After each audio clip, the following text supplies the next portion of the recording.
Hey everyone, welcome back. Today, I want to talk about something that's been keeping a lot of people up at night, especially if you or someone you love depends on Social Security or Medicaid.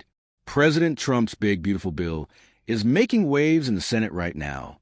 And what happens next could affect everything from your tax refund to how your local hospital stays open. Some of the changes buried in the fine print? Yeah, they might surprise you. So stick with me, because understanding what's in this bill can help you plan a little smarter for what's ahead. Speech balloon before we dive in. I want to hear from you. How do you feel about big tax cuts if they also mean cuts to other programs? Drop your thoughts in the comments. Your insight helps shape these conversations. And if you find these updates helpful, hit subscribe so you never miss a calm, clear breakdown like this one. Newspaper the big headline. Tax cuts. You've probably seen the headlines about tax breaks. And yes, the bill keeps many of Trump's previous tax cuts in place and even adds some new ones. Some seniors may get a little extra relief, meaning more money in your pocket each year. That's a clear win. But here's the twist. To pay for those tax cuts, Congress wants to cut funding elsewhere. Hospital one big target, Medicaid. A lot of people think Medicaid is just for low-income families or younger folks. But here's the truth. Millions of seniors rely on Medicaid to help cover things Medicare doesn't, like nursing homes or in-home aides. If this bill tightens eligibility or adds work requirements, older Americans could lose access to vital care. This already happened in Arkansas. They introduced a work rule, and many people lost coverage, not because they were ineligible, but because they got confused by the paperwork or missed deadlines. Now imagine seniors or their caregivers dealing with that same kind of red tape. When people lose coverage, they often end up in the ER without insurance, and local hospitals eat the cost. That's especially hard on rural hospitals already struggling to stay afloat. Some senators want to add a financial cushion for rural hospitals in case Medicaid funding drops. But not everyone's on board. Some lawmakers say the government shouldn't spend a dime more. So that piece? Still up in the air. Classical building federal jobs on the chopping block. Another part of the bill would change job protections for federal workers.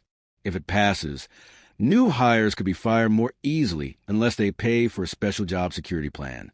That could affect people working in Social Security offices, processing your checks, or helping at the front desk. Some argue it makes the system more efficient. Others say it would weaken essential services, the ones seniors depend on every day. And get this, there's also a new tax on union dues that could shrink the power of unions that fight for retiree benefits and elder care protections. One early version of this bill included a clause to limit judges from blocking presidential orders nationwide. That part got scrapped. It didn't meet budget rules. But it signals a broader push. More power in the hands of the White House, less in the courts or agencies. Some lawmakers say we're spending too much and need deep cuts to control the national debt. Others believe this is going too far, cutting programs that protect everyday families. It's a classic tug-of-war. Where do we draw the line? If you hear about a vote trauma, it's not a joke. It's an all-night Senate session where they propose and vote on a flood of amendments. It's chaotic, like political karaoke, and not everything they debate makes it into the final bill. But this is where deals get made, things get snuck in, and protections might get added or removed. Old woman medium skin tone watched this one closely. Social Security services. If funding is cut and civil service protections shrink, you might see longer wait times, fewer local offices, more processing errors. That's a real concern, especially for those who rely on in-person help. Classical building, the House has its say, too. Even if the Senate passes a version of the bill, the House of Representatives still needs to agree. And they've got different ideas, like protecting state tax breaks or tweaking energy credits. If they don't align, it'll go to negotiations, which could stretch on for weeks. Receipt, what can you do right now? First, don't panic. These changes won't happen overnight, but you can prepare. Review your paperwork if you're on or near Medicaid. Talk to a social worker or advisor about your situation. Stay informed and ask questions.